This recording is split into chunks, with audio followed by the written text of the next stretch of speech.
Salut tout le monde, c'est Dimitri, et si vous entendez ma voix là tout de suite maintenant, c'est parce que je veux juste parler.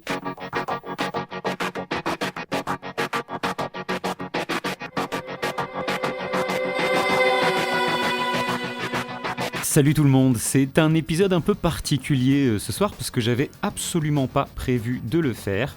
Je savais que la date des 20 ans de la fin de Charmed, de la diffusion du dernier épisode de Charmed aux États-Unis arrivait, je savais même que c'était aujourd'hui, mais je me suis pas dit tiens je vais faire un épisode là-dessus, sinon de toute façon je l'aurais sorti le 21 et pas le 22, puisque là, là j'enregistre le 21 à 23h, mais le temps que je finisse d'enregistrer, que je fasse le montage, etc., que je mette en ligne, on sera sûrement le 22.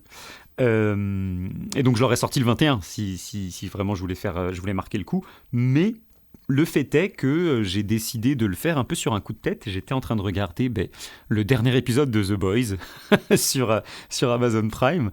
Et je sais plus, je crois que je suis allé sur Facebook. Oui, de temps en temps, je vais encore sur Facebook. Et j'ai revu ce post, ce soir, aujourd'hui, ça marque les 20 ans de la diffusion du dernier épisode de Charmed aux États-Unis. Le 21 mai 2006. Et je me suis dit, oh là là, et puis je commence à réfléchir un peu, à me dire, ouais, c'était bien, machin, bref.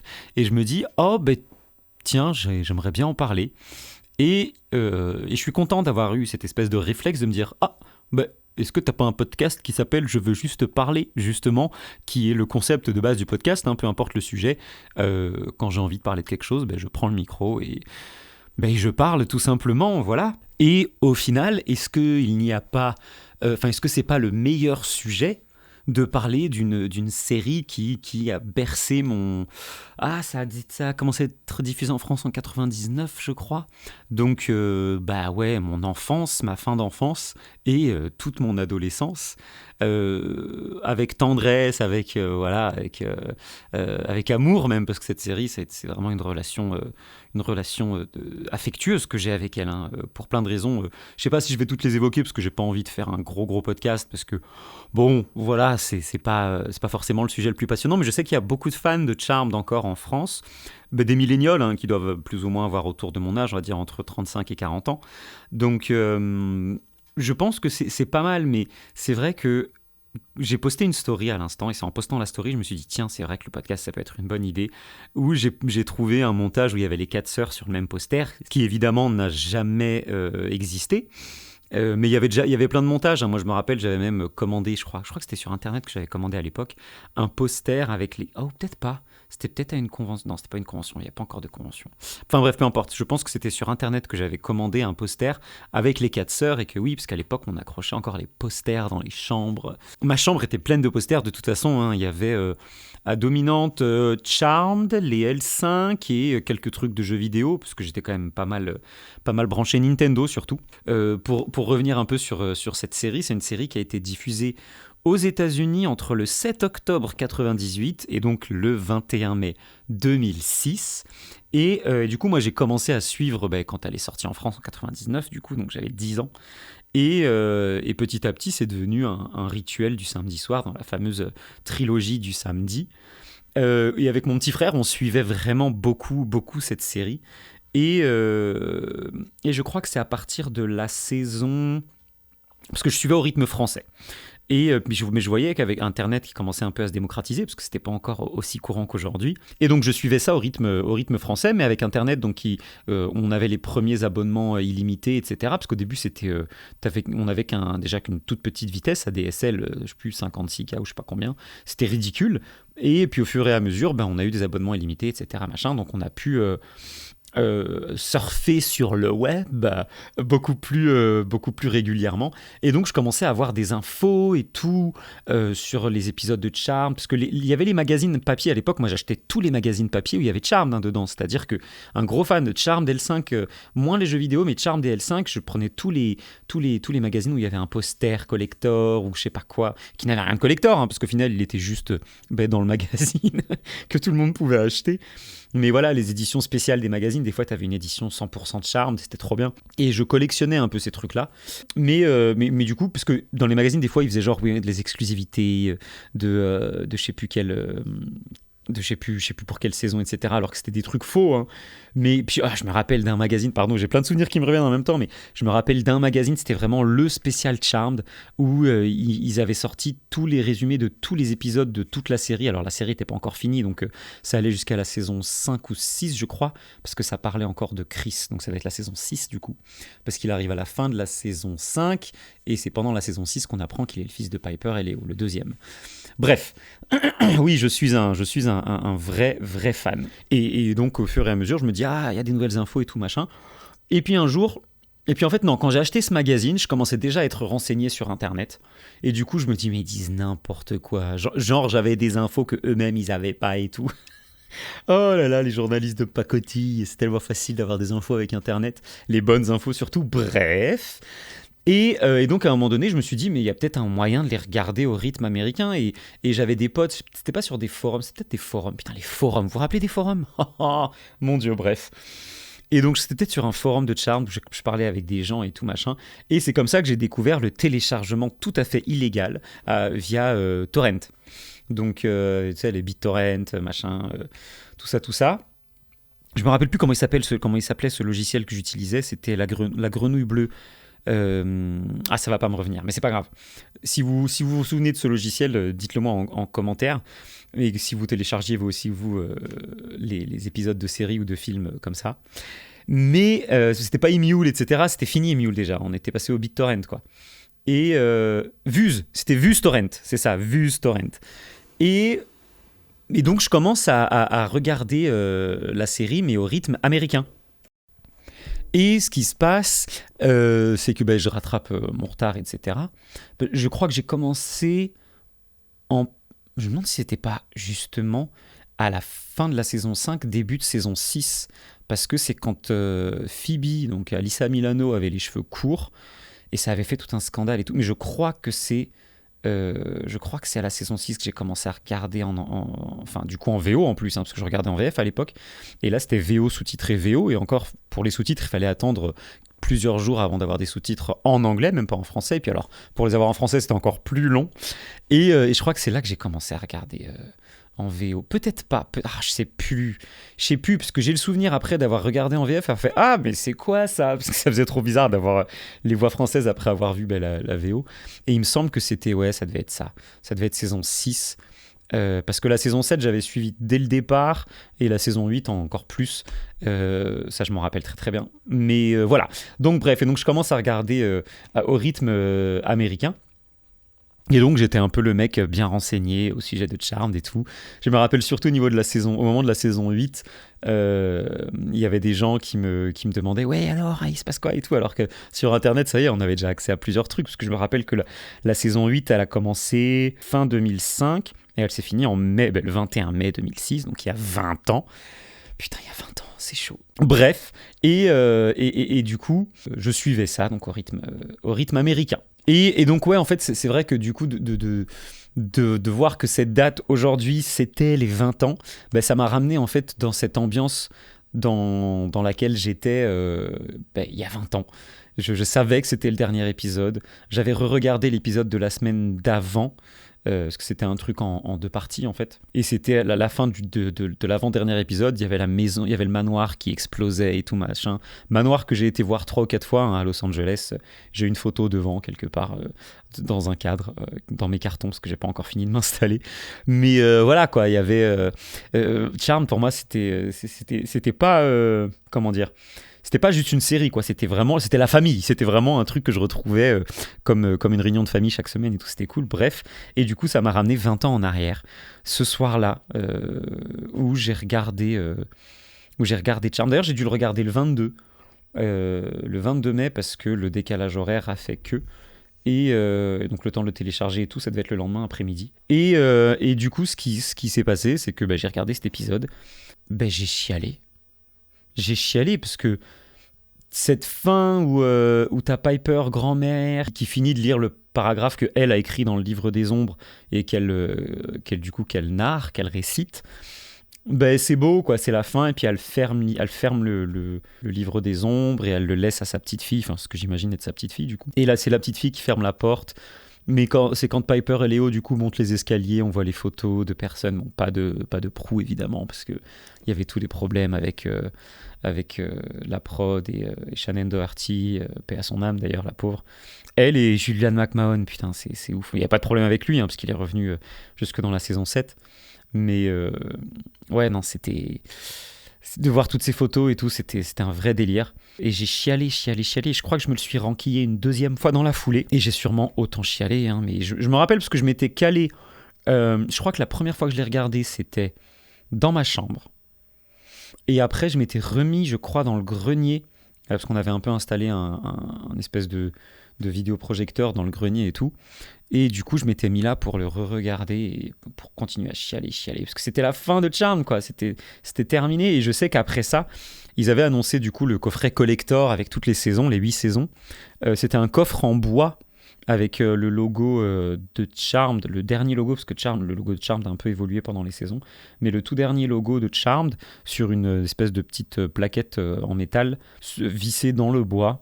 Et à l'intérieur, il y avait tous les DVD avec un certificat d'authenticité. Et moi, je voulais me l'acheter, mais j'avais 17 ans, vas-y, c'était pas possible. Et puis, ils vendaient aussi des répliques du livre des ombres, mais pareil, ça coûtait, je sais pas, 700 euros. Le coffret collector en bois, enfin, le coffre en bois avec les 8 saisons dedans, il coûtait, je sais plus combien il coûtait, mais il devait coûter 250, 300 euros, un truc comme ça. Donc, pour moi, c'était énorme à l'époque, c'est-à-dire que, et c'est toujours un billet aujourd'hui, mais c'est moins conséquent. Et c'est vrai que du coup, quand j'ai commencé à gagner un peu plus d'argent, quand je me suis installé dans la vie d'adulte, quoi, que j'avais mon argent d'adulte, ben, je me suis fait un plaisir et je me suis acheté, c'était juste après le confinement, je crois. C'était 1 an après le confinement, c'était en 2021.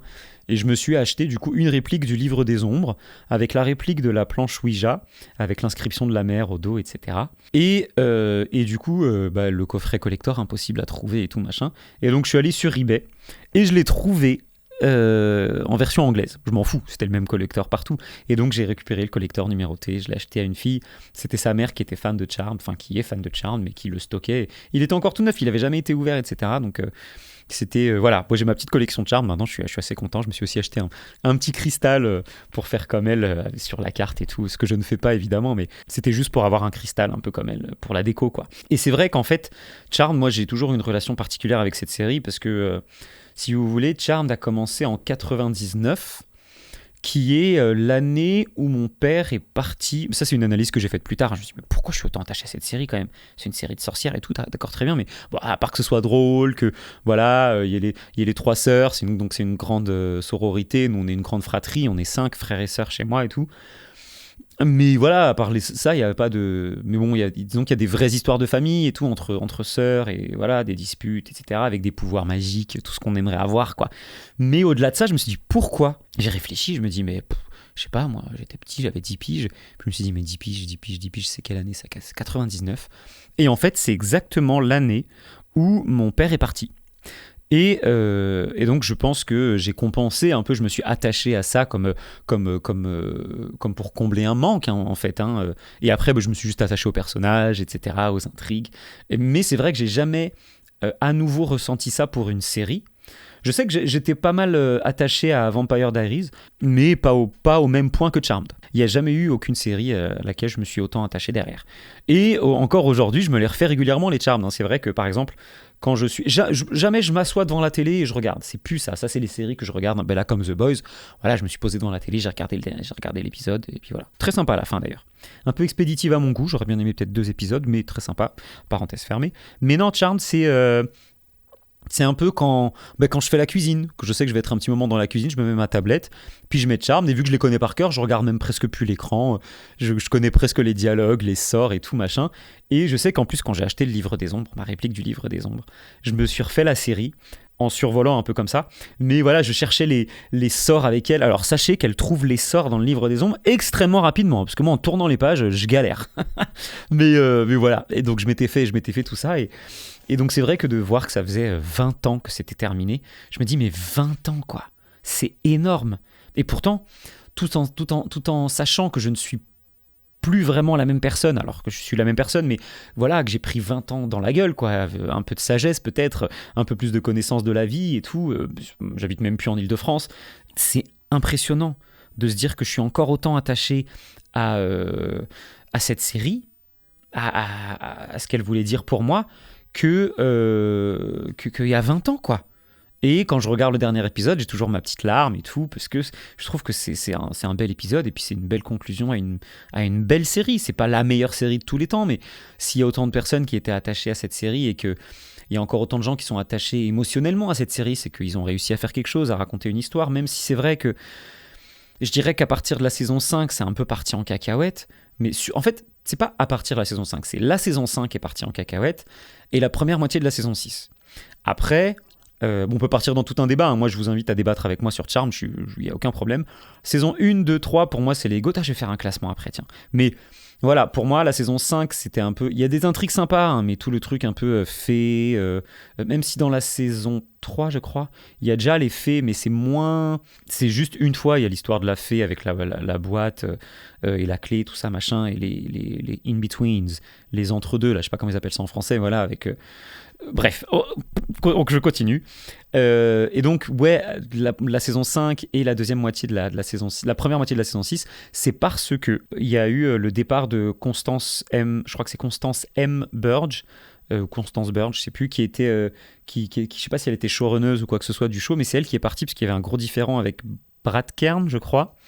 Et du coup, il y en a une qui voulait se concentrer un peu sur les problèmes des sœurs et les démons un peu à part, ce qui était sympa parce que ça montrait que les démons venaient interférer dans leur vie de tous les jours, et lui voulait vraiment que ça explore tous les petits recoins, les contes de fées, les trucs, les machins. Et je crois qu'à la fin de la saison 4, qui est pour moi la dernière vraie saison de Charmed avant la bascule et le retour après par la suite, mais voilà, dans la lignée des 1, 2, 3, 4, je crois que c'est à ce moment-là, à la fin de la saison 4, que Constance M. Burge est partie, et c'est là où Brad Kern il a pris le relais, et que ça a un peu créé des problèmes. Puis en plus il y a eu le départ de Prue, même si je trouve que l'arrivée de Paige c'est très bien faite, l'histoire était plutôt bien amenée, j'ai trouvé ça, voilà, ça maintenait la destinée des Charmed Ones, donc c'était plutôt bien foutu. Ça s'est fait naturellement, on va dire. Et puis de toute façon, le jeu de Holly Marie Combs, celle qui joue Piper, au début de la saison 4 et donc à l'enterrement de Prue, c'était incroyable. Donc franchement, j'ai trouvé ça très cool. Et puis Paige apportait un truc un peu frais, tout ça changeait. Et puis ça changeait la dynamique, puisque Piper devenait la sœur aînée, Phoebe devenait la sœur du milieu, alors qu'elle a toujours été la cadette. Donc ça la mettait dans une position délicate et tout. Et Paige qui débarquait, qui était une fille unique, adoptée, là retrouve des sœurs. Ça crée plein de conflits, de trucs. Moi j'ai toujours eu mon indépendance, donc j'ai jamais su faire avec des sœurs et tout machin. Donc c'était des trucs très intéressants, des sujets très intéressants qui ont été plutôt bien abordés. Et après, la saison 5, c'était un peu c'était le truc avec les super-héroïnes, mais c'est des épisodes sympas, le gamin qui dessine et qui crée des héros, enfin qui crée ses personnages avec son pouvoir, c'était intéressant, mais la façon dont tous ces trucs-là ont été faits avec les contes de fées, Blanche-Neige et tout machin, il y a eu les nains, puis les léprechaunes, et puis les muses, pas les muses, l'épisode de la muse, je l'avais bien aimé celui-là, c'était la saison 4. Non, c'était l'épisode des nymphes, où Paige se transforme en nymphe. Voilà, donc pour vous donner un ordre d'idée, saison 5, c'est quand Paige a les cheveux blonds roux, et ça dure quand même jusqu'à la moitié de la saison 6, je crois, où elle redevient brune, quand elle essaye avec Phoebe de remettre Léo et Piper ensemble pour qu'ils couchent ensemble, pour que Chris puisse venir au monde. Et donc je crois que c'est la deuxième partie de la saison 6 où Paige redevient brune, quand tout redevient à peu près normal pour le coup.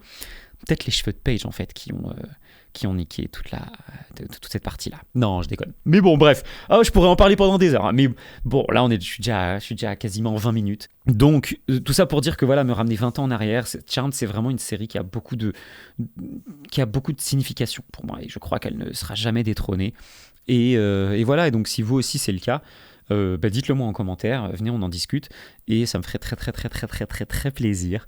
Et voilà, je voulais juste parler de ça en fait, c'est con, mais je suis content d'avoir créé ce podcast parce qu'il porte très bien son titre, je veux juste parler, j'avais besoin de parler de ça, parce que 20 ans c'est beaucoup, et là je pense que je vais m'arrêter là, parce que vous ne l'entendez pas, mais environ toutes les 3 minutes je baille parce qu'il est presque 23h30, je suis fatigué, je vais aller me coucher, mais je suis content d'avoir parlé de ça parce que je retrouve l'idée de base de ce podcast, et puis en plus je parle d'un de mes sujets préférés, donc voilà, j'espère que vous aussi Charmed ça vous parle. on n'a pas parlé de la version 2018. Très rapidement. La version 2018, je me suis dit, bon, c'est un peu tôt. Ils n'ont pas voulu prendre les sœurs originelles les sœurs Halliwell originelles pour faire partie de la série. Ils ont dit qu'ils feraient une série féministe, comme si Charmed, c'était pas féministe de base. Alors oui, c'était un féminisme des années 90-2000, mais pour son époque, ça a fait beaucoup de bien au féminisme, moi je trouve. Même si oui, elle cherchait à se caser, à trouver un mari, à faire des enfants, mais il n'y a pas de mal à ça, en fait. Le féminisme, c'est justement accepter le choix des femmes, de toutes les femmes. Il y en a qui veulent avoir des enfants, il y en a qui ne veulent pas avoir des enfants, et il n'y a aucun problème à ça. Donc pour moi, Charmed était une série féministe, et c'est peut-être pour ça aussi, du coup, que j'ai beaucoup d'affects féministes par la suite. Moi, je suis un fervent féministe et défenseur de la cause féministe. Mais bon. Et donc cette nouvelle série, déjà elle partait mal, mais j'ai décidé de lui donner sa chance. Je regarde les premiers épisodes, je me dis mais wesh, ils ont fait je sais plus, je crois une dizaine d'épisodes, un truc comme ça, ou la moitié de la saison exactement, je sais plus, 11-12 épisodes, ils ont fait la totalité des intrigues des 8 saisons de Charmed. Je ne vous mens pas, hein. Je ne vous mens pas. C'est assez impressionnant. Il y avait un délire qui était bien dans ce reboot. C'était le fait que pour devenir un être de lumière, alors par contre, la façon dont l'être de lumière disparaît, on aurait dit un pretzel flottant, enfin c'est très bizarre, ça avait et il se transformait en pretzel et il disparaissait. Les visiteurs, le truc, bref. Ça va, j'ai eu l'image, c'était très drôle. Et non, c'est pour devenir un être de lumière, il fallait faire sortir de soi tout ce qui était mauvais et ensuite qui était rangé dans une bouteille. Et à un moment donné, il revisite ce truc-là, et je crois que la bouteille se casse, et du coup, il y a le côté être des ténèbres, un peu de Léo. Je sais pas s'il s'appelle Léo, je crois qu'il s'appelle Harry dans le reboot, mais je suis pas sûr, l'être de lumière. Et du coup, c'était sympa, parce que du coup, il y avait un vrai fight et tout, mais c'est vrai que dans la saison 7 de Charmed, il y a eu un peu ce truc-là où Léo se battait contre lui-même, et du coup, il avait un masque, et quand il le retire, c'était vraiment Léo, parce que c'était toutes les mauvaises choses de Léo qui s'étaient matérialisées, je crois, je sais plus exactement. C'était dans la saison 7, il me semble, ou quand il y avait Charisma Carpenter qui jouait une voyante, qui s'appelle Kira, je crois. Et voilà, du coup. Mais et la saison 1 était pas catastrophique, elle était sympa, mais voilà, ils ont réussi à mettre aussi le côté Phoebe, je sais plus comment elle s'appelle, la dernière dans le reboot, mais l'équivalent de Phoebe dans le reboot, qui était amoureuse d'un démon, et donc ça crée des problèmes. Mais vraiment, sur une saison, je me demande si c'était pas sur toute la saison quand même, ils ont réussi à mettre toutes les intrigues de 8 saisons de Charmed. Juste pour attirer les fans des anciens. Et ils ont mis un petit clin d'œil dans le premier épisode où dans leur livre des ombres, il y avait la même page de Melinda Warren, quoi, pour dire elles ont les mêmes ancêtres en fait. C'est genre un univers parallèle. Mais à la saison 2, catastrophique. Leur manoir, enfin, je sais plus, ils ont même plus accès au manoir, elles sont dans une cave avec une carte avec une grosse boule pour naviguer dessus, j'ai rien compris, c'était mauvais. Elles perdent leur pouvoir tout de suite, donc en fait, Charmed sans pouvoir, en fait, ça n'a aucun intérêt. Enfin, d'ailleurs, toutes les séries, arrêtez de faire ça. Arrêtez de retirer les pouvoirs de vos héros dans la saison 2 parce que vous n'avez pas de budget, en fait. Genre, ils commencent la saison sans pouvoir parce que il n'y a pas de budget, en fait, dans la série, et du coup, ils doivent faire un parcours du combattant pour les récupérer. Non, c'est chiant. En fait, ça sur un épisode, c'est très sympa, mais ça suffit. Ça suffit sur plusieurs épisodes, sur une demi-saison, ça n'a aucun intérêt. Et donc, j'ai pas suivi la saison 2, et je crois que à la fin de la saison 3, t'as celle qui jouait l'équivalent de Prue qui a décidé de quitter la série, donc ils ont tué son personnage. Vraiment, il n'y a rien qui va. Saison 4, oh, une demi-sœur, c'est fou ça. Hein. Et à la fin de la saison 4, du coup, je crois que c'est ça, hein, c'est à la fin de la saison 4, elle passe une porte pour rentrer dans un univers parallèle ou je sais pas trop quoi. Elle termine devant le manoir des sœurs Halliwell de la série originale. Vous êtes malade ou quoi? Et du coup, la fin de la série, c'est elle rentre dans le manoir des Halliwell. La porte se ferme comme à la fin de chaque saison de Charmed original, sauf la saison 6 quand elle était à l'hôpital parce qu'elle venait d'accoucher de Chris. Et fin de la série reboot. Voilà, moi j'ai vu que cette scène-là, je me suis pas penché sur le reste parce que vu comme la saison 2 était mauvaise, peut-être qu'un jour je me pencherai dessus, tiens. Parce qu'il y a quand même 2 saisons que j'ai pas vues, ça peut être intéressant quand même de plonger un peu là-dedans, on verra. Bref, et du coup, ouais, non, ce reboot, un peu éclaté au sol, ils auraient pu faire quelque chose de sympa, hein, parce que le fait que l'équivalent de Phoebe n'ait pas le pouvoir de prémonition, mais qu'elle lise dans les pensées, tu vois, ça ramenait des choses différentes. L'équivalent de Piper, elle stoppait le temps quand même, et Prue, elle avait un truc un peu particulier aussi, je sais plus ce que c'était, mais elle avait un souvenir un peu, enfin un passé un peu sombre, je crois, je sais plus, et leur mère avait un secret. Bref. Mais il y avait une bonne base, hein, c'est con, hein, l'idée de base était bonne, parce que de toute façon c'est Charmed, mais le reste, ouais, un peu moyen. Voilà, donc sur ce, je vais m'arrêter là. Je suis content d'avoir partagé ça avec vous. Ça me fait du bien de parler de ces choses-là. J'essaierai d'en faire un peu plus régulièrement, comme ça, peut-être un peu moins long. Mais je me rends compte que j'ai complètement oublié de faire mon classement des saisons de Charmed. Du coup, c'est parti pour le classement des saisons de celles que j'aime le moins, même si je les aime toutes, celles que j'aime le moins, jusqu'à celles que j'aime le plus. Bon, vous aurez deviné. Celle que j'aime le moins, ça s'est entendu pendant tout le podcast, c'est la saison 5. Parce que trop de petites choses fantastiques, des contes de fées, les léprechaunes, machin. Bon, sympa, mais pas ouf. Ensuite, je dirais la saison 6, même si je l'aime beaucoup. La première moitié est vraiment pas ouf. Donc ça la met vraiment en bas du classement. Donc ouais, saison 5, puis saison 6. Et au-dessus, en fait c'est compliqué parce qu'au-dessus je les aime, c'est là où je commence vraiment à toutes les apprécier. Sans trop de distinction, même si on a quand même pas mal. Mais ça va se jouer là entre la 7 et la 8.